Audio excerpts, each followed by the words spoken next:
So welcome to our channel NNL all in one. ఈరోజు ఇంతవరకు నేను వీడియోస్ అన్నీ కూడా మన ఇండియాలో చేయడం జరిగింది. నేను హైదరాబాద్ నుంచి యుఎస్ వచ్చిన తర్వాత నాకు మినిమం ఒక 40 days 2 రోజులే పెట్టుకున్నాను క్యాంపు. ఈ క్యాంపులో మ్యాక్సిమం ఉన్నంత వరకు కవర్ చేయాలని పెట్టుకున్నాను కాబట్టి ఏమేమి షూట్ చేశాను అన్నది మీకు ఈ వీడియోలో చెప్తాను అన్నమాట. అది చూడవలసిన ప్రదేశాలు ఏమిటి చాలా ఇంపార్టెంట్గా మనం అంటే సియాటల్ అంటే ఇది వాషింగ్టన్ స్టేట్లో ఉంది యుఎస్లో. వేరే స్టేట్స్కి దూరమైన కావచ్చు కానీ ఇక్కడ చూడవలసిన ప్రదేశాలు చాలా ఉన్నాయి, చాలా అందంగా ఉంటాయి అన్నమాట. సో దానికి మీకు ఇందులో వివరాలు క్లియర్గా చెప్తాను. అందులో మొట్టమొదటిసారిగా మేము చూపించవలసింది ఏంటంటే క్రూజ్. ఒక షిప్ లాగా ఉంటుంది అనమాట. ఒక 2 floors పైన కూర్చుని మనం అంతా వ్యూ చూడొచ్చు. అది ఒక ఫ్రంట్ వాటర్ అంటారనమాట. జనం మనకైతే లేక్ అంటాం. సో అలాంటి ప్లేస్లో ఒక రౌండ్ కంప్లీట్ తిప్పుకుంటూ వస్తారు. మన చుట్టుపక్కల వ్యూ అంతా చూడొచ్చు, అన్నీ కనిపిస్తుంటుంది. సియాటల్ చుట్టుపక్కల ప్రదేశాలు అన్నీ కనపడుతూ ఉంటాయి అనమాట. ఆ ప్లేస్ వేరైనా సరే మనకి చాలా దూరం కవర్ చేస్తూ చూపిస్తారు. అది దానికి కూడా టికెట్ ఉంటుంది, తీసుకుని వెళ్తే అది ఎంజాయ్ చేయొచ్చు. సో అక్కడే బయట చిన్నగా మనకి ఒక షాపింగ్ లాగా ఉంటుంది, అక్కడ కూడా చాలా ఎంజాయ్ చేయొచ్చు. అక్కడ కూర్చుంటే టైం పాస్ అయిపోతుంది అనమాట. ఆ ప్లేస్ కూడా చాలా బాగుంది.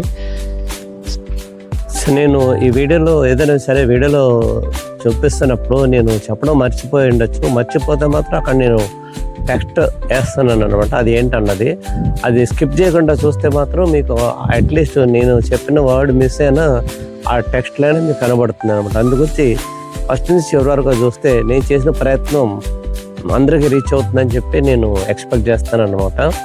సో అలా అని చెప్పి ఈ వీడియో కనుక మీకు నచ్చినట్టయితే మీ తెలిసిన సర్కిల్లో ఫ్రెండ్స్కి షేర్ చేయండి, అదేవిధంగా లైక్ చేయండి. సో వీలైతే సబ్స్క్రైబ్ చేయండి.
Bike lo.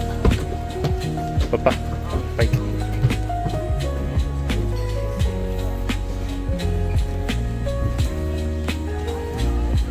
Good afternoon, welcome aboard. My name is Benjamin. In a short bit, I'll be your narrator for, and it is also happy hour as well.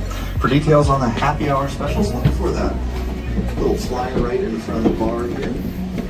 I'll highlight a couple of our wonderful selections here. We have a wonderful arrangement of local beer on tap here. If you're looking for something like perhaps a Hefeweizen or a Chuck Pilsner is what you're looking for. We have two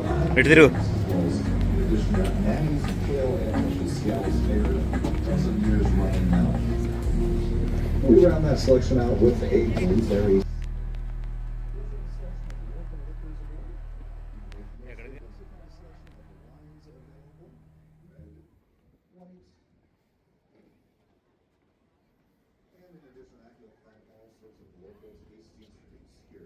You'll find some ice cream out to the left of the bar. We can also make sandwiches, some hot pizza for you. You probably smelled the popcorn as you came aboard the vessel as well. All of that you'll find in front of the bar. It's going to be a little bit warmer, but pretty ideal right now.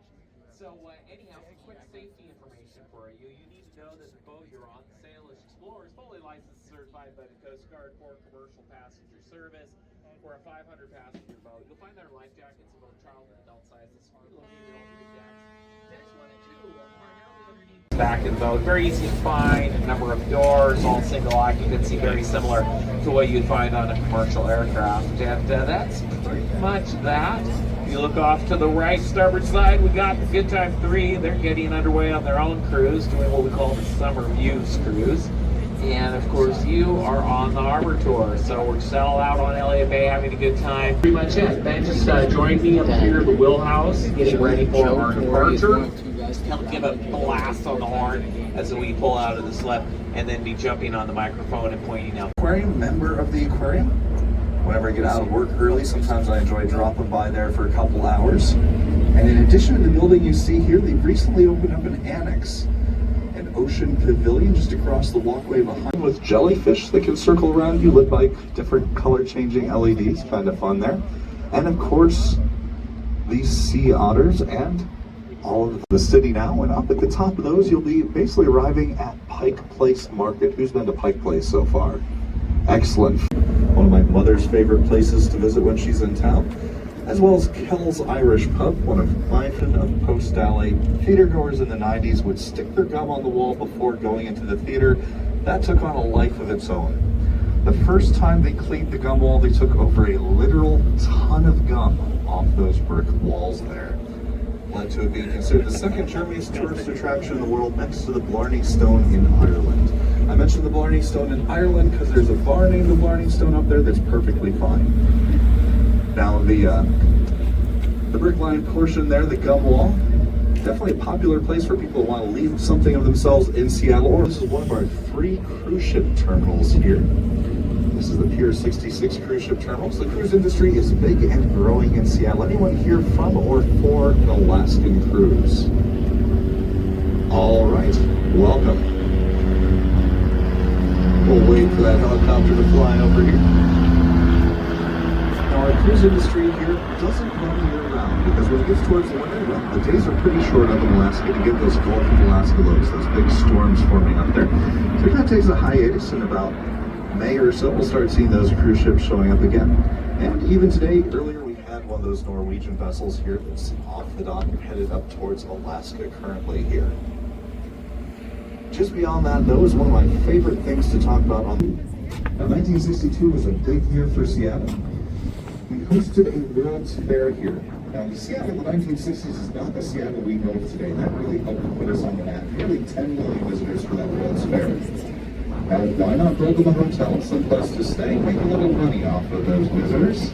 So they built the Edgewater Hotel. Anyone want to guess how many of those 10 million visitors stayed in the Edgewater Hotel during the World's Fair? And those rooms are spectacular. I got to stay there myself. Definitely worth it, especially in the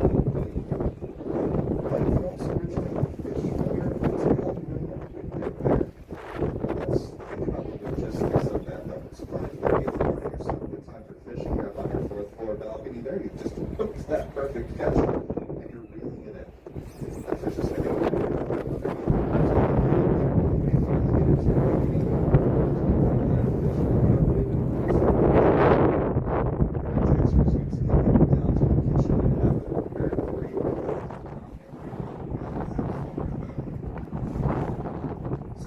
gear there.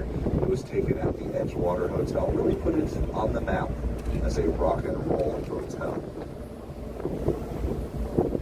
Now this white pier we're passing into the building there, that's the headquarters of the Port of Seattle. They handle not just the aquatic side of things, but also the airport. So if you came by air or water, they had an important role in bringing you here safely today. Can actually let you know after Pier 70 we'll have our closest, least obstructed view of the Space Needle. So if you want to grab that picture, now's a great time to get up, get your camera or your phone, and move to a place where you can get a good picture of that. This isn't an airplane. Feel free to walk around throughout the tour. I won't be offended. Now, Pier 70 itself, one of our older piers, some of those wood pilings holding it up there, over 100. MTV filmed a reality TV show there in the 90s, so quite a wide run. And now close aboard on our starboard side, a great view of the Bay Lady, one of the schooners we see around these waters. Down near the water, not a lot of people in the water though. Even during the summer here, the water's about 50 degrees Fahrenheit, 10 Celsius. That's pretty constant within a couple degrees here. Really hard. We got our first newspaper here in 1863. Lincoln was president. The Battle of Gettysburg was fought the year that Seattle got a newspaper. Challenge. It's home of two fictitious teeny doctors who lived up there. Does anyone?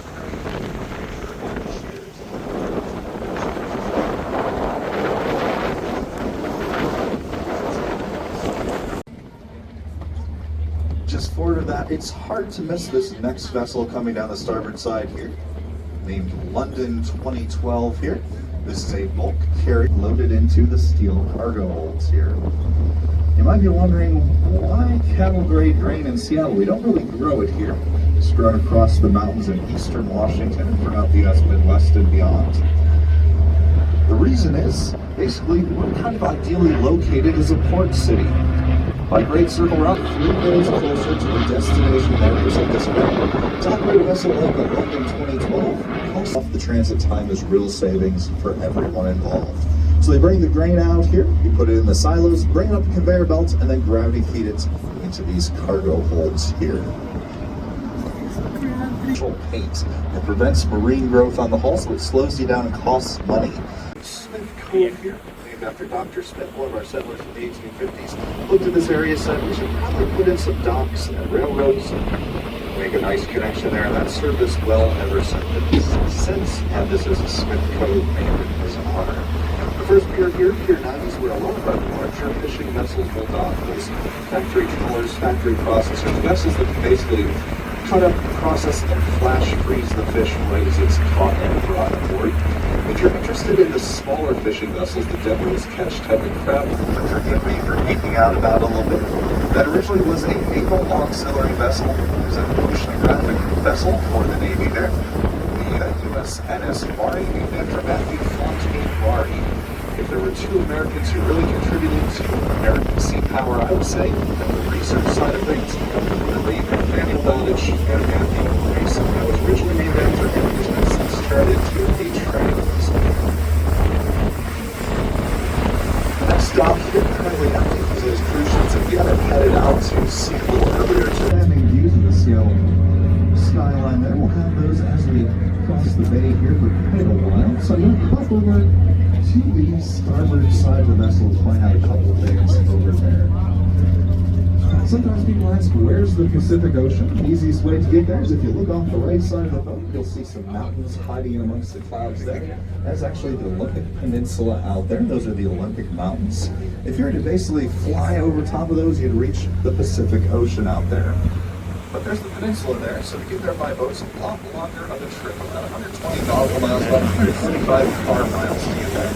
This boat takes for 10 miles. That's a 12-hour trip launching into the Pacific Ocean at night. Now, to do that, we basically turn right and out towards that peninsula. Across there, you'll find Bainbridge Island.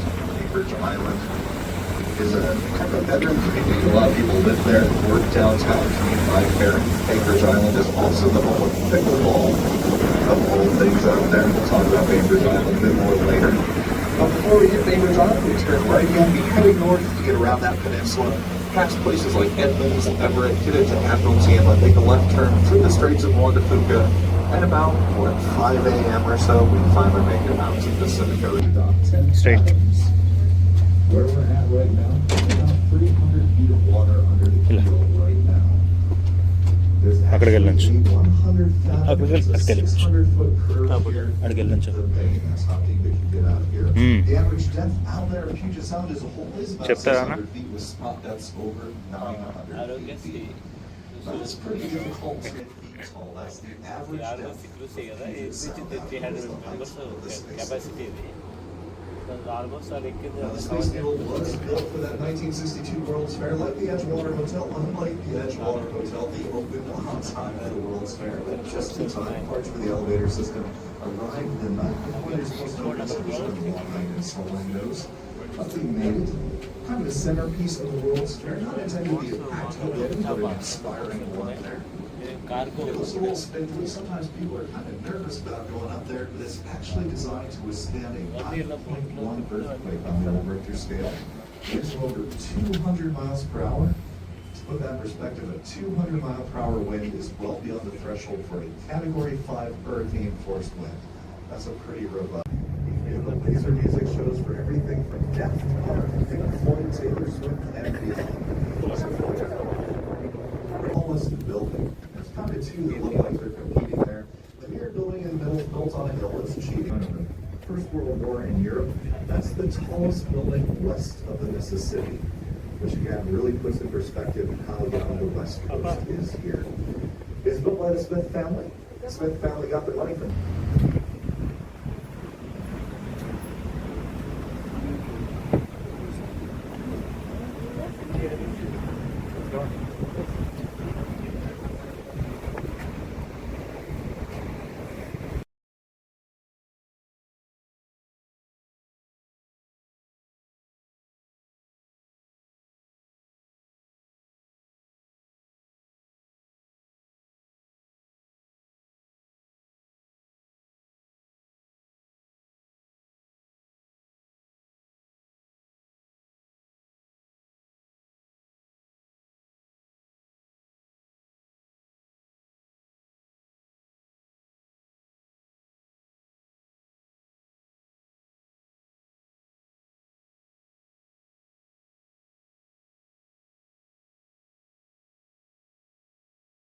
On the surface of water, so whenever you're doing operations that will transfer fuel, you'll basically put a floating barrier around the vessel that's undergoing that operation, so if there is a spill, it's basically contained within it. So small boats like that are responsible for setting and retrieving those oil balloons. And wave to the kayaker on the starboard side if you want. You guys passed us here. We're going to get a close-up view of the container ship I was mentioning. Might look a little top heavy, but for every container you see above, you can see those tall container cranes above it. I think it just came in a little bit earlier today, so they're probably going to be soon getting underway with unloading it. You don't make money when you're at the dock. You make money when you're shipping those containers across the ocean. So you'll often see multiple container cranes moved over the vessel to kind of an operator's cabin up there. It's glass floored there. And so if you felt comfortable up on that rotating glass floor of the Space Needle, maybe you have a future as a container crane operator. We'll sit up there 2 to 6 hours a day, basically picking and placing these containers. Every structure, they are not built and assembled here, rather they're completely finished, built completely in China.